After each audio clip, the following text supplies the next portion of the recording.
नेमी चंद्र सिद्धांत चक्रवर्ती मुनि महाराज की छे। परम पूज्य आचार्य गुरुवर श्री विराग सागर जी गुरुदेव की छे। परम पूज्य आचार्य गुरुवर श्री विनम्र सागर जी गुरुदेव की छे। द्वादशांग जिनवाणी माता की छे।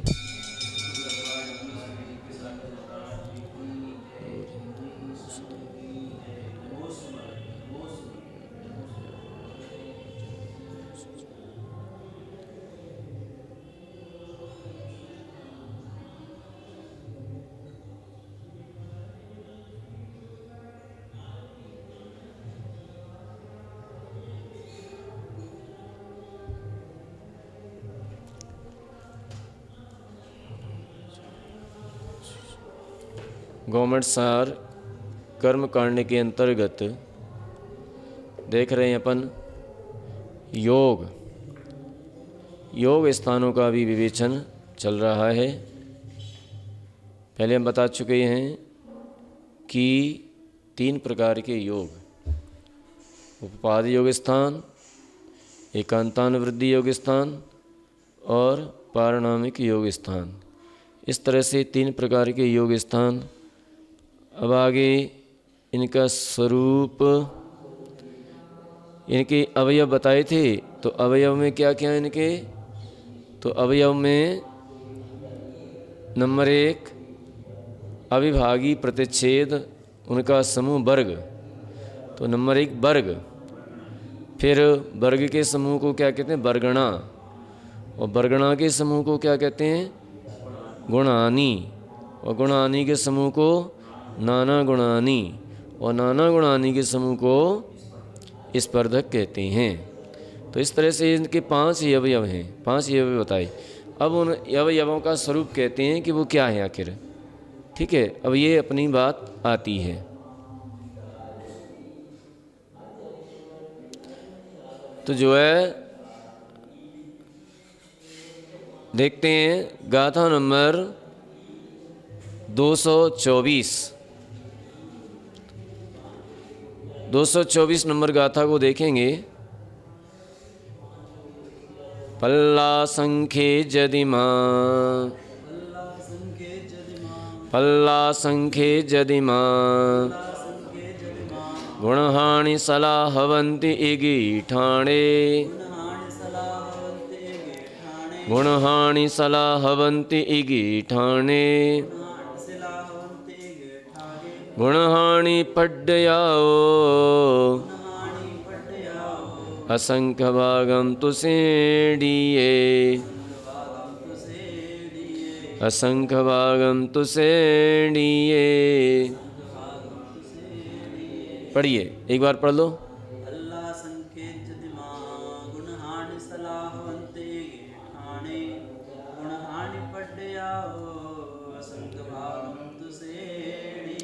अब यहाँ पर कहते हैं कि एक योग स्थान में गुणहानि शलाकाएँ, माने एक योग स्थान में गुणहानि शलाकाओं की संख्या कितनी होती है, पल्ल के असंख्यात विभाग प्रमाण है। ठीक है, एक योग स्थान में जो गुणहानियों की संख्या वो कितनी है, पल्ल के असंख्यात विभाग प्रमाण। यह है नाना गुणहानि का प्रमाण। ये क्या है, नाना गुणहानि। ठीक है, और एक गुणहानि में स्पर्धक जगत श्रेणी के असंख्यात विभाग प्रमाण हैं। ठीक है, एक गुणहानि में कितने स्पर्धक हैं, जगत श्रेणी के असंख्यात विभाग प्रमाण। ठीक है, अब पहले अपन ये देखेंगे कि नाना गुणहानि, ये गुणहानि क्या कहलाती है। गुणहानि किसे कहते हैं,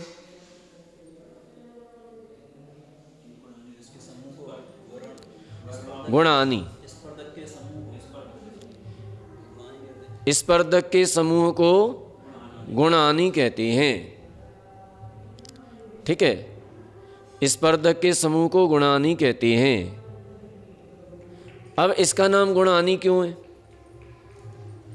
स्पर्धक का समूह तो ठीक है, इसका नाम गुणहानि क्यों है।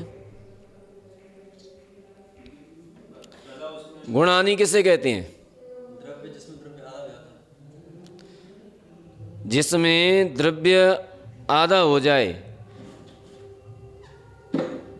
जो गुणानी उत्कीर्ण काल होता है। तो गुणानी उत्कीर्ण काल क्या होता है कि जितने समयों में एक एक स्पर्धक करते हुए हानि चय के प्रमाण से जहाँ पर द्रव्य आधा हो जाता है, उतने समयों की एक गुणानी होती है। ठीक है, जहाँ पर द्रव्य आधा हो जाता है उतने समयों की एक गुणानी होती है। आधे से मतलब था, जैसे अपन ने देखा था ना, पहले अपन पढ़े आए गुणानी कि जैसे अपन ने एक 6300 द्रव्य माना था समय प्रबद्ध, है ना। तो 6300 माना था, तो प्रथम गुणानी में कितना द्रव्य हो जाता है? प्रथम गुणानी में 3200 द्रव्य निकल जाता है। ये गुणानी कहलाती है। और कैसे कैसे निकल रहा था? तो इस तरह से निकल रहा था 512, है ना, फिर 484,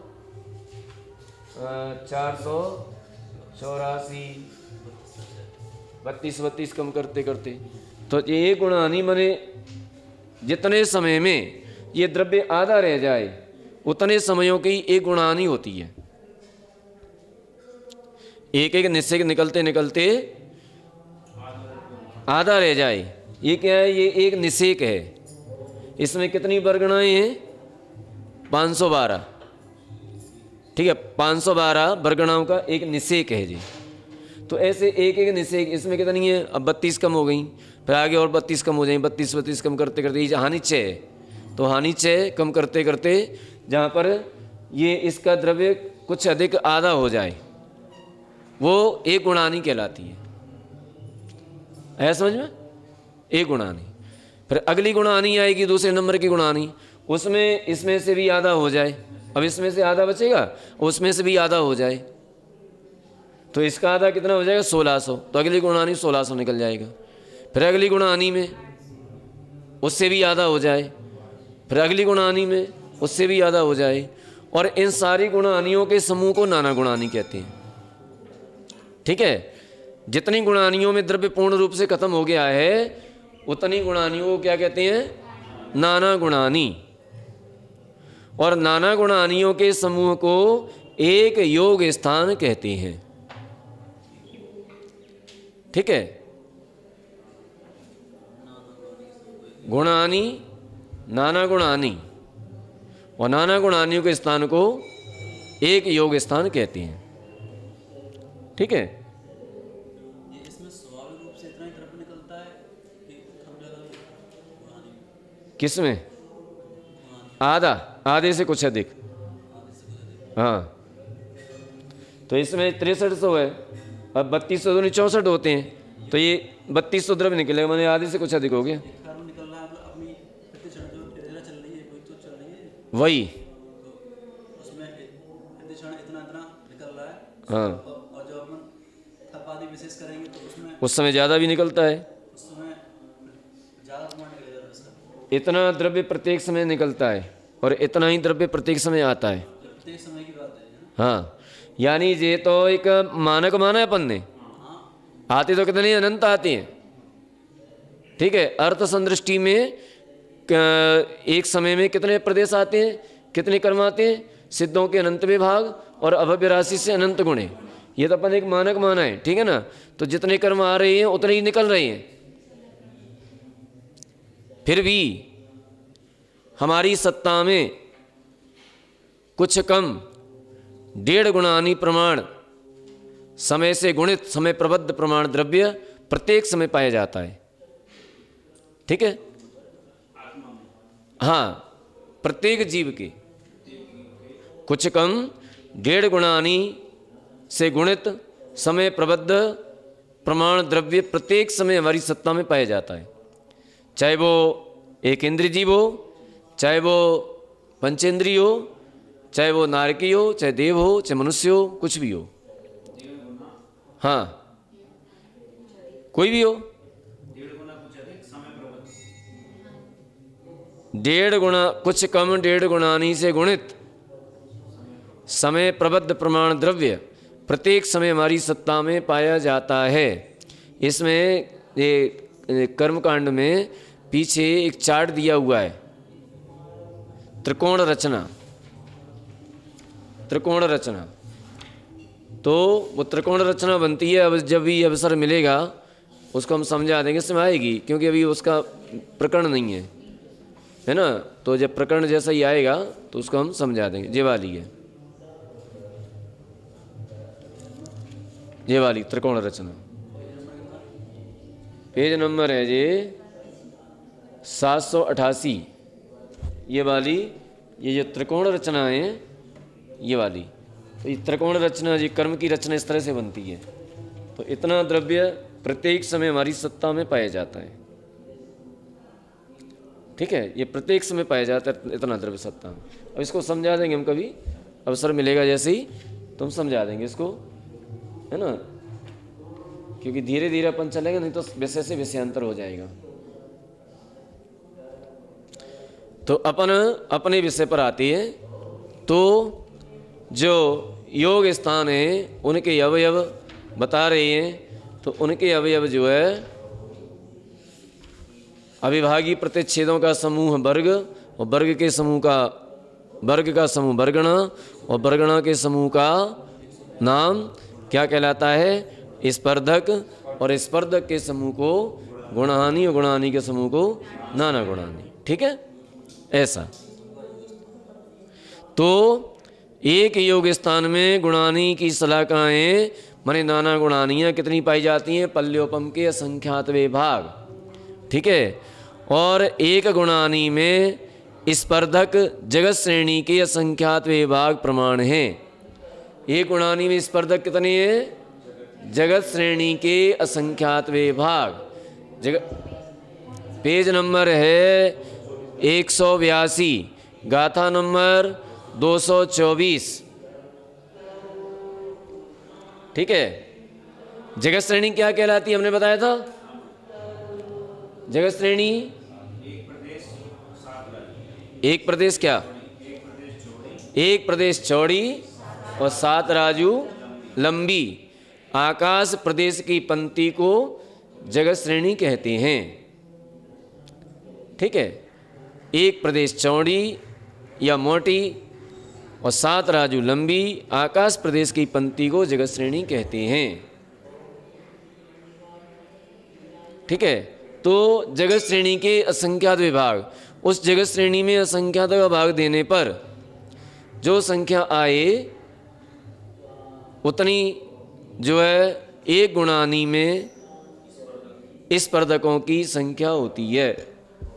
ठीक है, अब अंतरोपनिधा की अपेक्षा, अंतरोपनिधा की अपेक्षा जघन्य योग स्थान में स्पर्धक सबसे थोड़े होते हैं।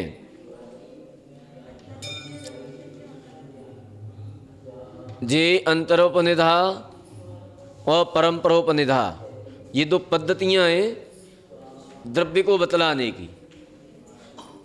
अंतरोपनिधा उसी के अंदर,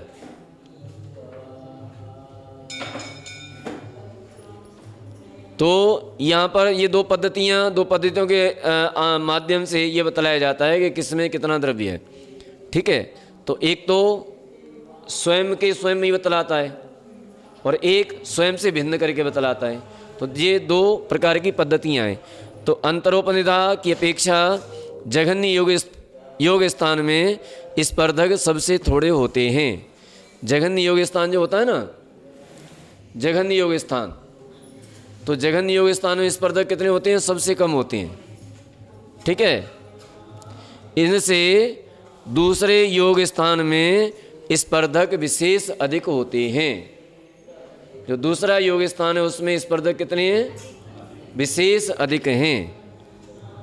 इनसे तीसरे योग स्थान में स्पर्धक विशेष अधिक होते हैं। इस प्रकार उत्कृष्ट योग स्थान के प्राप्त होने तक वे उत्तरोत्तर विशेष अधिक होते हैं। यहाँ विशेष का प्रमाण अंगुल के असंख्यात विभाग प्रमाण स्पर्धक हैं। हैं? ये अल्प बहुत बतलाने की एक पद्धति है। तो दो प्रकार की पद्धतियाँ होती हैं, एक अंतरोपनिधा, एक परंपरोपनिधा। ठीक है, तो ये अंतरोपनिधा क्या बतला रही है कि उसी के अंदर अंदर किसमें कितना द्रव्य है। ठीक है, तो यहाँ पर योग स्थान का प्रकरण है, तो सबसे जघन्य योग स्थान है, उसमें स्पर्धक कितने होते हैं? थोड़े होते हैं, सबसे कम होते हैं। उससे दूसरे नंबर का है, उसमें कितने होते हैं? विशेष अधिक होते हैं। कितने विशेष अधिक होते हैं? तो ये भी बतला दिया, अंगुल के असंख्यात विभाग विशेष अधिक होते हैं। ठीक है, अंगुल के असंख्यात विभाग प्रमाण स्पर्धक विशेष अधिक होते हैं।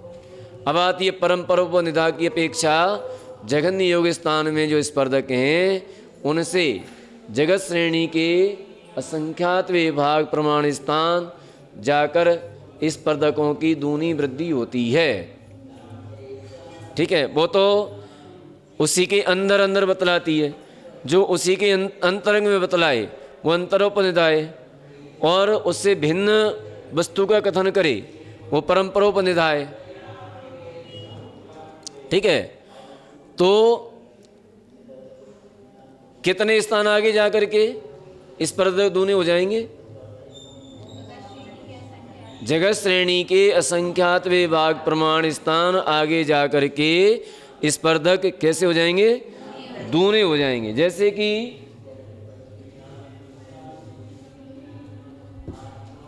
ये जो है जघन्य स्थान है, जघन्य योग स्थान है, इसमें स्पर्धकों की संख्या मान लीजिए 10 है। ठीक है, ये सबसे जघन्य योग स्थान है।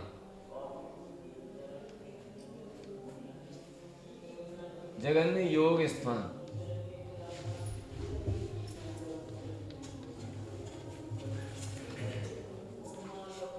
ठीक है। अब ये सबसे जघन्य योग स्थान है। अब इसके बाद मान लीजिए अपन अंगुल का असंख्यत्व भाग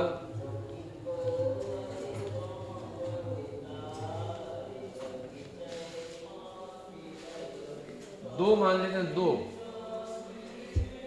है ना, दो मान लेते हैं। तो अगले नंबर के दूसरे नंबर के योग स्थान में कितने हो जाएंगे? विशेष अधिक, गुणे नहीं है, विशेष अधिक, तो इसमें 12 हो जाएंगे। ठीक है, फिर अगले में कितने हो जाएंगे? 14 हो जाएंगे। फिर अगले में कितने हो जाएंगे? 16 हो जाएंगे। फिर कितने हो जाएंगे? 18 हो जाएंगे। फिर कितने हो जाएंगे? 20 हो जाएंगे। तो यहाँ तक कितना हो गया जी? जगत श्रेणी का असंख्यात्व भाग हो गया। ठीक है, जगत श्रेणी का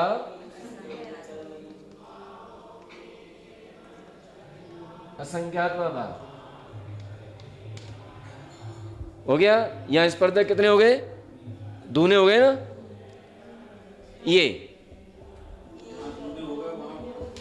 है क्योंकि विशेष अधिक की वृद्धि हो रही है, और विशेष अधिक का प्रमाण क्या है? विशेष अधिक का प्रमाण अंगुल का असंख्यत्व भाग। तो प्रत्येक योग स्थान में अपन अंगुल का असंख्यत्व भाग बढ़ाते जाएंगे, तो जगत श्रेणी के असंख्यत्व भाग स्थान ऊपर जाकर के कितने हो जाएंगे? ये स्पर्धक दूने हो जाएंगे। ये इनका कहना है परंपरोपनिधा की अपेक्षा। ठीक है, इस प्रकार उत्कृष्ट योग स्थान के प्राप्त होने तक अब फिर इसके ऊपर अपन जाएंगे, तो इसके ऊपर जगत श्रेणी के असंख्यत्व भाग जाकर के फिर दूने हो जाएंगे। तो इस तरह से दूने दूने जाते जाते जब तक उत्कृष्ट योग स्थान प्राप्त होगा तब तक ये स्पर्धक क्रमशः दूने दूने होते जाएंगे। ठीक है, इस प्रकार उत्कृष्ट योग स्थान के प्राप्त होने तक दूनी दूनी वृद्धि जानना चाहिए। एक योग द्विगुण वृद्धि स्थानांतर जगत श्रेणी के असंख्यत्व भाग प्रमाण है, और नाना योग द्विगुण वृद्धि स्थानांतर पल्योपम के असंख्यात विभाग हैं। तो इस तरह की वृद्धियां कितनी होंगी? पल्योपम के असंख्यत विभाग। जैसे अपन इसके ऊपर फिर चलेंगे, अपन ये यहाँ तक दूने हो गए, अब फिर अपन दो दो चलेंगे तो जगत श्रेणी के असंख्य भाग ऊपर जाकर के फिर दूने हो जाएंगे, ठीक है ना। तो इस तरह की वृत्तियां कितनी होंगी जे? पल्योपम के असंख्यात विभाग, पल्योपम के असंख्यात विभाग, इस प्रकार की वृत्तियां होती जाएंगी। तो नाना योग द्विगुण वृद्धि स्थानांतर पल्योपम के असंख्यात विभाग प्रमाण है, तद अनुसार नाना योग द्विगुण वृद्धि स्थानांतर स्तोक हैं और इनसे एक योग द्विगुण वृद्धि स्थानांतर असंख्यात गुणे हैं। यह क्या कह रहे हैं कि पल्योपम के असंख्यात विभाग प्रमाण है, तद अनुसार नाना योग द्विगुण वृद्धि स्थानांतर स्तोक हैं, माने नाना योग द्विगुण वृद्धि स्थानांतर स्तोक हैं और इनसे एक योग द्विगुण वृद्धि स्थानांतर असंख्यात गुणे हैं। जी ये कम कैसे हो गया और ये ज्यादा कैसे, ये कैसे कम हो गया? नाना योग क्योंकि ना दूने दूने हो रहे हैं, हाँ, तो फिर ये स्तोक कैसे हो गया? स्तोक क्या? नाना नाना योग द्विगुण वृद्धि स्थानांतर, स्थानांतर कम है और इनसे एक योग द्विगुण वृद्धि स्थानांतर, एक योग द्विगुण वृद्धि स्थानांतर, जैसे जी है ना जी, तो यहां पर एक योग, तो ये इनसे दूना, फिर उनसे दूना, फिर उनसे दूना, तो ये योग स्थान कितने आएंगे? कम आएंगे। और लेकिन जो एक एक वृद्धि स्थानांतर हो रहे हैं ना, तो ये कितने होंगे जी? ज़्यादा हो जाएंगे। ऐसा। अब आती है अगली गाथा 25 नंबर, 225 नंबर, ये समझ में आ रहा है विषय? हाँ, 225 नंबर गाथा।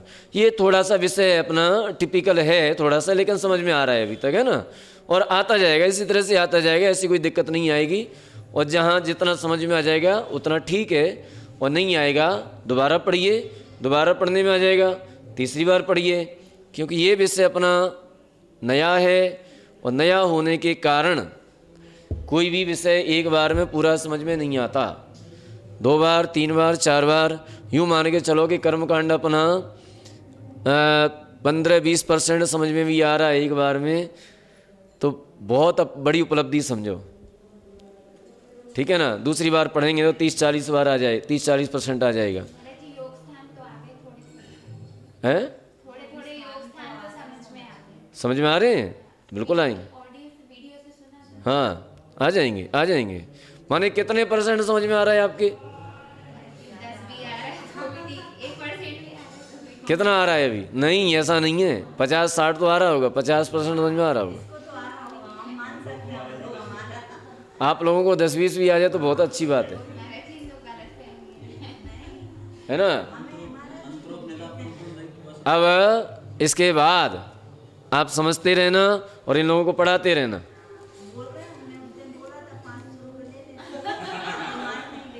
₹500 ये सही है। नहीं, निमंत्रण कर दिया करो भोजन पे, बढ़िया बढ़िया इडली डोसा और जो भी है बनाओ, खिलाओ, पढ़ाई करो। हैं? अंतरोपनिधा क्या है ना, कि उसी के अंदर की बात बताता है, अंदर की बात बताता है। हाँ, और परंपरोनिधा उससे हट करके।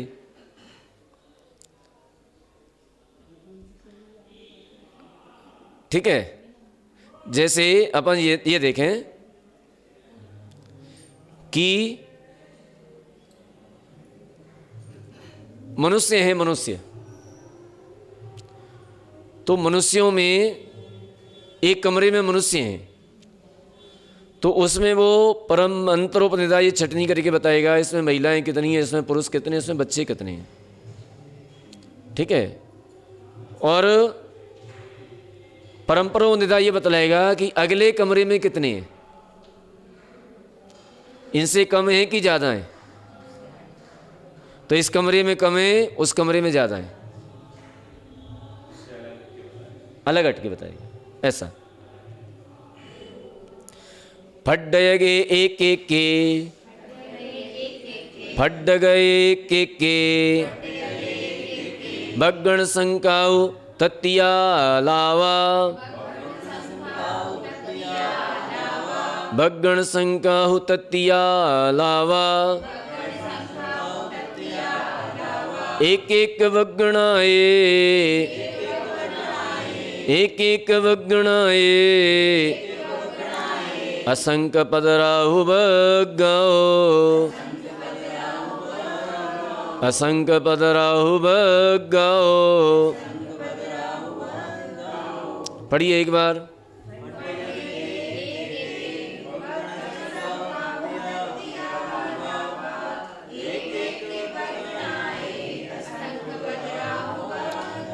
अब यहाँ पर कहते हैं कि एक एक स्पर्धक में बरगणाओं की संख्या, माने एक एक स्पर्धक में बरगणाओं की संख्या कितनी है? अब पहले अपन ने ये देखा कि संपूर्ण योग स्थान कितने हैं? संपूर्ण योग स्थान जगत श्रेणी के असंख्यात विभाग, है ना। अब उसके बाद अपन ने ये देखा कि एक योग स्थान में वर्ग शलाकाएँ कितनी हैं, गुणानी शलाकाएँ कितनी हैं?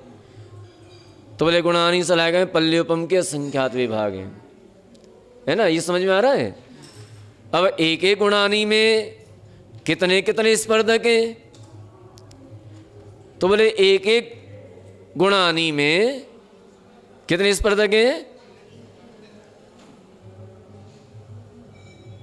एक गुणानी में जगत श्रेणी के असंख्यात विभाग स्पर्धक हैं। ठीक है, कितने स्पर्धक हैं? जगत श्रेणी के असंख्यात विभाग। ठीक है, क्रम क्रम से घटते घटते जैसे अपने 512 और ये एक एक स्पर्धक में सबसे। अब कहते हैं कि जगत श्रेणी के असंख्यात विभाग प्रमाण है। तो इस तरह से ये जो है स्पर्धक हुए और नाना गुणानियाँ हुई। अब यहाँ पर कह रही है कि एक स्पर्धक में बरगणाओं की संख्या कितनी है? फिर एक स्पर्धक में बरगणाओं की संख्या कितनी है? तो अब ये बात बताती हैं। तो कहते हैं कि एक स्पर्धक में बरगणाओं की संख्या उतनी ही, अर्थात जगत श्रेणी के असंख्यात विभाग प्रमाण है। और एक एक बरगणा में असंख्यात जगत प्रमाण वर्ग हैं। एक स्पर्धक में बरगणाएं कितनी है? जगत श्रेणी के असंख्यात विभाग। और एक एक बरगणा में वर्ग कितने हैं? तो बोले असंख्यात जगत प्रतर प्रमाण। जगत प्रतर क्या कहलाता है? जगत प्रतर नहीं मालूम? जैन ज्योग्राफी ऐसे ही नहीं पढ़ना पड़ेगी, ये सब कुछ जानना पड़ेगा। जगत प्रतर क्या कहलाता है मालूम है किसी को? जगत श्रेणी का स्क्वायर। जगत श्रेणी का स्क्वायर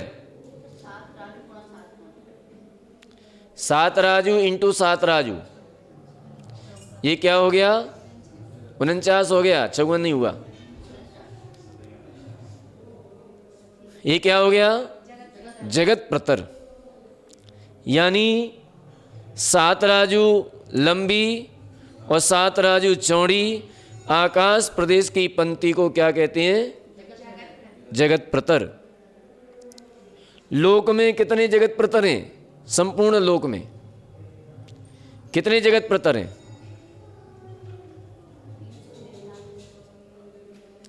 संपूर्ण लोक में कितने जगत प्रतर हैं? पता है? नहीं पता? जगत श्रेणी में जितने प्रदेश हैं एक जगत श्रेणी में जितने प्रदेश हैं उतने ही संपूर्ण लोक में जगत प्रतर हैं। तो जगत श्रेणी का क्यों होता है, तो वो जो है जगत लोक कहलाता है। जगत श्रेणी का क्यों है, क्यों?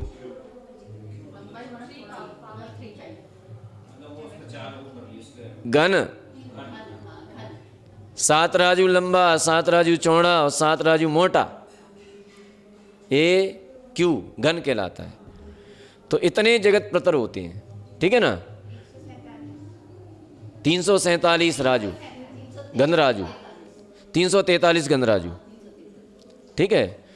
तो एक एक जो है वर्ग में अविभाज्य प्रतिच्छेदों की संख्या, हाँ ये ऊपर वाली गाथा थी 225।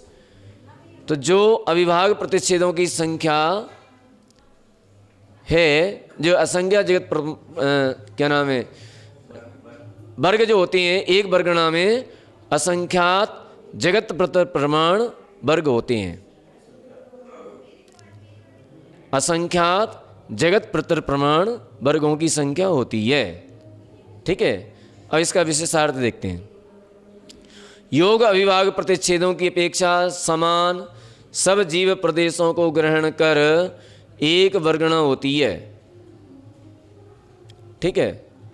योग अविभाज्य प्रतिच्छेदों की अपेक्षा जो योग अविभाज्य प्रतिच्छेद हैं वो कितने हैं? अविभाज्य प्रतिच्छेद सब जीव प्रदेशों को ग्रहण कर, संपूर्ण जीव प्रदेशों को ग्रहण कर। संपूर्ण जीव प्रदेश कितने हैं? जीव प्रदेश कितने हैं? असंख्यात। असंख्यात जीव प्रदेशों को ग्रहण कर एक वर्गणा होती है। इनकी क्या होती है? एक वर्गणा होती है, ठीक है, एक वर्गणा होती है। योग अविभाज्य प्रतिच्छेदों की अपेक्षा, योग अविभाज्य प्रतिच्छेदों की अपेक्षा समान सब जीव प्रदेशों को ग्रहण कर एक वर्गणा होती है। ऐसी जगत श्रेणी के असंख्यात विभाग प्रमाण वर्गणाएं मिलकर एक स्पर्धक होता है, ठीक है। तो जगत श्रेणी को जगत श्रेणी से गुणा करना अर्थात 7 राजू इंटू 7 राजू बराबर 49 वर्ग राजू, इसको जगत प्रतर कहते हैं। एक वर्गणा में असंख्यात जगत प्रतर प्रमाण वर्ग हैं। एक वर्गणा में कितने वर्ग हैं? असंख्यात जगत प्रतर प्रमाण वर्ग हैं। तो जगत श्रेणी के असंख्यात भाग प्रमाण वर्गणा में कितने वर्ग होंगे? तो ऐसा असंख्यात जगत प्रतर इंटू जगत श्रेणी का असंख्यातवा भाग, ये वर्गणाओं की संख्या निकल करके आ जाएगी। तो बराबर लोकपूर्ण अर्थात समस्त जीव प्रदेश अथवा श्रेणी के असंख्यात विभाग वर्गणाओं में यदि लोक प्रमाण जीव प्रदेश पाए जाते हैं तो एक वर्गणा में कितने प्रदेश पाए जाएंगे? इस प्रकार प्रमाण से फल गुणित इच्छा को अपवर्तित करने पर असंख्यात प्रतर प्रमाण जीव प्रदेश एक एक वर्गणा में होते हैं। एक एक वर्गणा में कितने होते हैं? असंख्यात जगत प्रतर प्रमाण वर्ग होते हैं, ठीक है। एक जीव का निकाला इन्होंने, तो एक जीव का कितना निकाला? कैसे निकाला? पहले उन्होंने कहा कि एक योग अविभाज्य प्रतिच्छेदों की अपेक्षा, तो योग अविभाज्य प्रतिच्छेदों की अपेक्षा समान सब जीव प्रदेशों को ग्रहण कर, उनके समान सब जीव प्रदेशों को ग्रहण करके क्या बनती है? एक वर्गणा बनती है। एक वर्गणा होती है, एक वर्गणा होती है। अच्छे से पढ़ो। ऐसी जगत श्रेणी के असंख्यात विभाग वर्गणाओं का, ऐसी जगत श्रेणी के असंख्यात विभाग प्रमाण वर्गणाएं मिलकर क्या बनती हैं? एक स्पर्धक बनती हैं, ठीक है।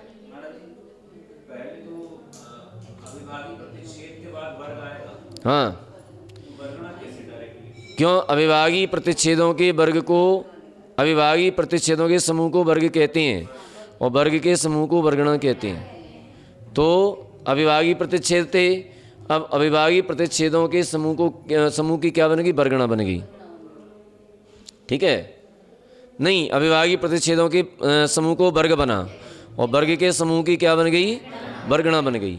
ठीक है? और ऐसी जगत श्रेणी, हाँ, और ऐसी जगत श्रेणी के असंख्य विभाग प्रमाण वर्गणाएं मिलकर एक स्पर्धक होता है ना? तो इस तरह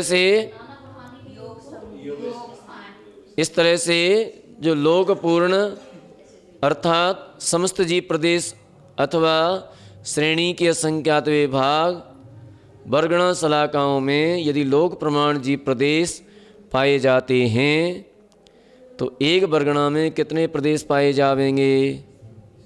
एक वर्गणा में कितने प्रदेश पाए जावेंगे?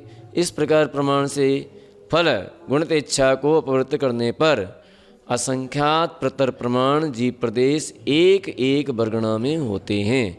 एक एक वर्गणाओं के जो है वर्गों का प्रमाण प्राप्त हो जाता है। ठीक है? अब आता है अपना 226 नंबर गाथा। एक एक के पुण बग्गे, एक एक के पुण बग्गे, असंख्य लोगा हवन्ति अभिभागा, अविभागस्य प्रमाणम् जहण्य उड्ढीपदेशणम्, जहण्य उड्ढीपदेशणम्। पढ़िए।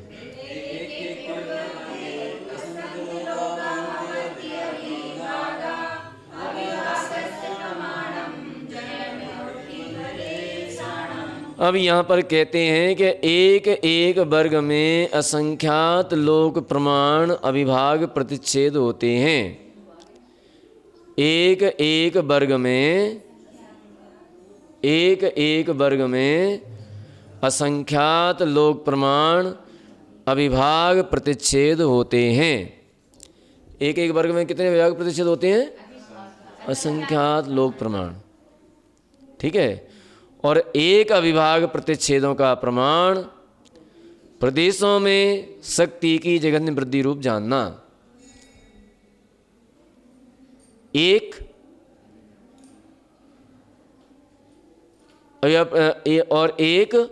और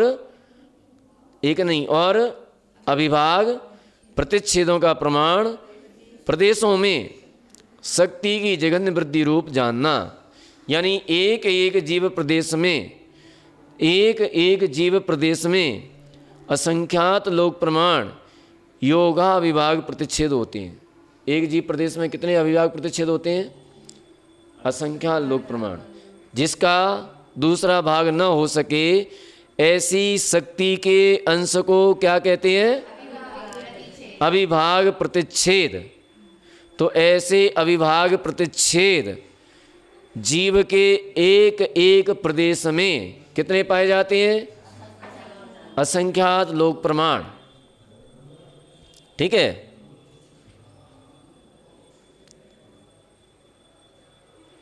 यहाँ पर्यंत विपरीत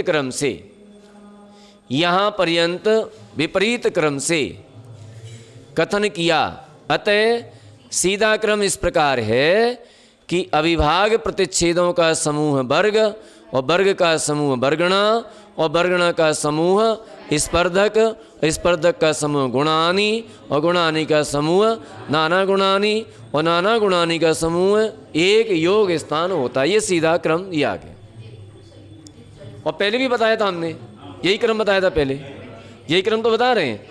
अब बीच में जो एक गाथा में आ गया था थोड़ा,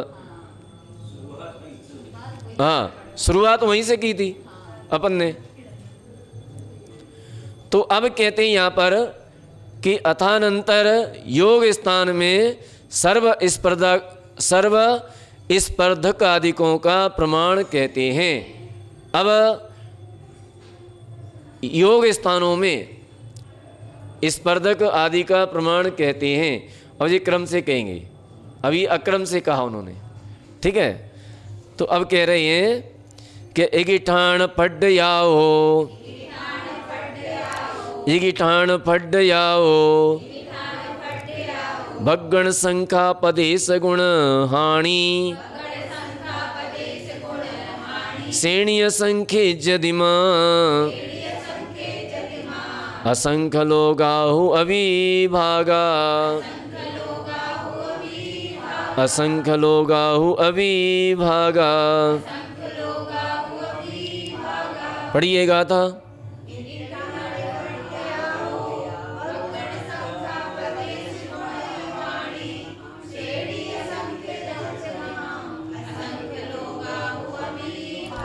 अब यहाँ पर कहते हैं कि एक योग स्थान में स्पर्धक, एक योग स्थान में स्पर्धक सर्व वर्गणाओं की संख्या और प्रदेश गुणानी आयाम का प्रमाण सामान्य से जगत श्रेणी के असंख्यात विभाग मात्र है।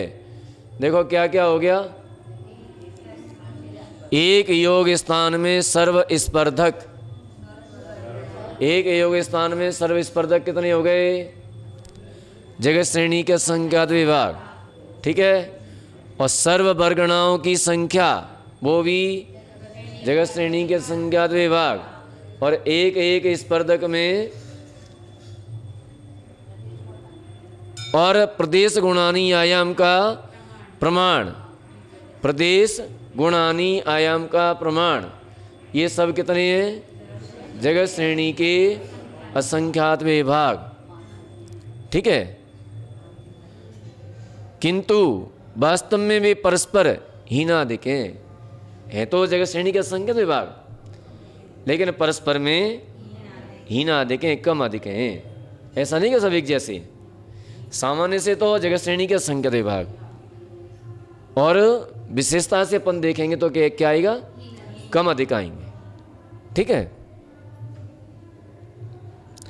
एक योग स्थान में अविभाग प्रतिच्छेद, एक योग स्थान में अविभाग प्रतिच्छेद कितने होते हैं? असंख्यात लोक प्रमाण,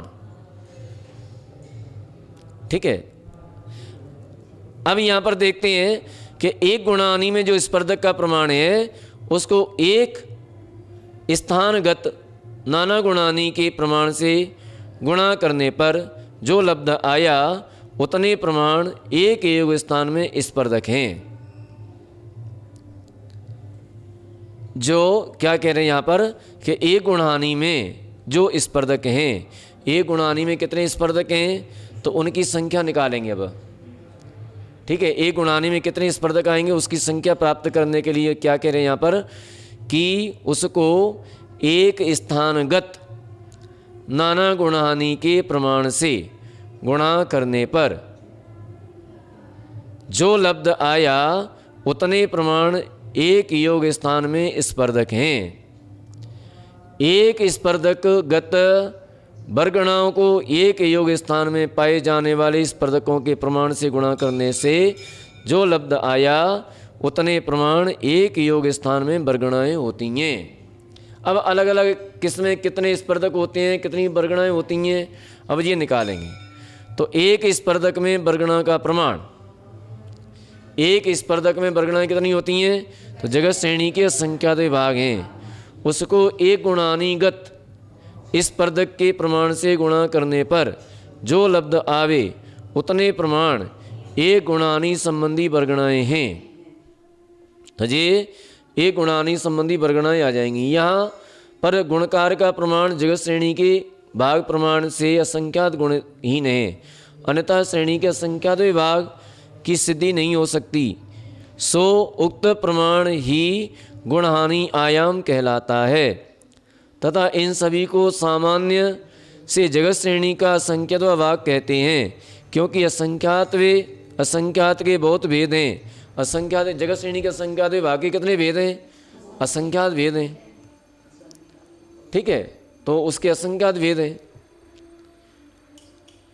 एक योग स्थान में समस्त अविभाग प्रतिच्छेद असंख्यात लोक प्रमाण ही हैं। कर्म परमाणु के समान अथवा जघन्य ज्ञान के अविभाग प्रतिच्छेदों के समान अनंत नहीं है। इसमें अविभाग प्रतिच्छेद कितने हैं? असंख्यात हैं, असंख्यात लोक प्रमाण हैं। जैसे कि जो ज्ञान के अविभाग प्रतिच्छेद हैं वो कितने? अनंत हैं, और कर्म भी अनंत हैं, तो उसके समान अनंत नहीं है। यह कितने? असंख्यात हैं, असंख्यात लोक प्रमाण हैं। तथैव एक स्थान में नाना गुणानी पल्य को 2 बार असंख्यात का भाग देने पर जो प्रमाण आवे उतने प्रमाण हैं। कितने? तथैव एक स्थान में नाना गुणानी, नाना गुणानी कितने? पल्य के असंख्यात विभाग को 2 बार, माने 2 का अंक, पल्य को 2 बार असंख्यात का भाग देने पर, नाना गुणानी पल्य को 2 बार असंख्यात का भाग देने पर जो प्रमाण आवे उतने प्रमाण हैं। एक स्थान में नाना गुणानी पल्य को 2 बार असंख्यात का भाग देने पर, एक भाग देने पर जो प्रमाण आवे उतने प्रमाण हैं। और नाना गुणानी के बराबर, अब पहले इन्होंने ये बताया कि नाना गुणानियाँ कितनी हैं, नाना गुणानियाँ कितनी हैं। अब जो देखो, हम एक एक बात सिद्ध करते आएंगे। नाना गुणानियाँ कितनी हैं? तो नाना गुणानियाँ पल्य में 2 बार असंख्यात का भाग देने पर, जी तो लिखा है ना, क्या लिखा है? तथैव एक स्थान में नाना गुणानी पल्य को 2 बार असंख्यात का भाग देने पर जो प्रमाण आवे उतने प्रमाण नाना गुणानीय। ठीक है। और द्रव्य कितना है? फिर प्रथम गुणानी में कितना द्रव्य निकलेगा, फिर एक स्पर्धक में कितना द्रव्य निकलेगा। अब ये सारा गणित निकल के आ जाएगा, सारा गणित निकालेंगे अब जी। तो पहले क्या निकाला इन्होंने? अपन जो कर्म के वो उसमें भी पहले नाना गुणानी निकालते हैं, है ना। तो नाना गुणानी को निकाला।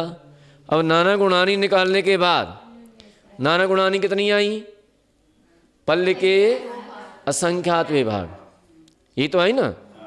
और पल्य के असंख्यात भाग भी कितनी? तो पल्य में 2 बार असंख्यात का भाग देने पर जितना प्रमाण आया उतना नाना गुणानी का प्रमाण आया। और नाना गुणानी जितनी है उतने बार 2 के अंक लिख करके आपस में गुणा करने पर क्या निकलेगा? अन्योन्य व्यस्त राशि। और अन्योन्य व्यस्त राशि निकालने पर जो लब्ध आया वह अन्योन्य व्यस्त राशि है। इसका प्रमाण 1 बार असंख्यात से भाजित पल्य के बराबर है। इसका प्रमाण कितना है? असंख्यात से 1 बार असंख्यात से भाजित पल्य के बराबर है। माने पल्य का असंख्यात भाग है, सीधा सीधा। ठीक है। एक गुणानी संबंधी स्पर्धक का प्रमाण, अब एक गुणानी संबंधी स्पर्धक का प्रमाण 2 बार असंख्यात से भाजित जगत श्रेणी प्रमाण है तथा 1 बार असंख्यात का भाग जगत श्रेणी में देने पर जो लब्ध आवे उतने प्रमाण एक स्पर्धक में बरगणाए हैं। और एक गुणानी संबंधी स्पर्धकों में एक स्पर्धक की बरगणा के प्रमाण से गुणित प्रमाण राशि एक गुणानी की बरगणाएँ हैं। इन बरगणाओं को एक योग स्थानगत नाना गुणानी से गुणा करने पर एक योग स्थान संबंधी समस्त बरगणाओं का प्रमाण प्राप्त होता है। इस प्रकार इन नाना गुणानियों को आदि लेकर क्रम से असंख्यात गुणा जानना। तो इस प्रकार से ये जो है अपना इसमें जैसा लिखा है ना वैसा कॉपी पे करते जाओ तो निकल के आती जाएगा, अपने समझ में आता जाएगा। ठीक है ना। इसको कल और अपन अच्छी तरह से और समझेंगे। कल आज थोड़ा सा टिपिकल लगा है। हाँ, नीचे का कुछ नहीं करना, जैसा लिखा है वैसा करते जाओ और वैसा करते जाएंगे तो समझ में आता जाएगा। कल अपन फिर देखेंगे, फिर उसको एक बार समझेंगे। आज इतना ही, क्योंकि आज अपना समय हो चुका है। तो बोले महावीर भगवान की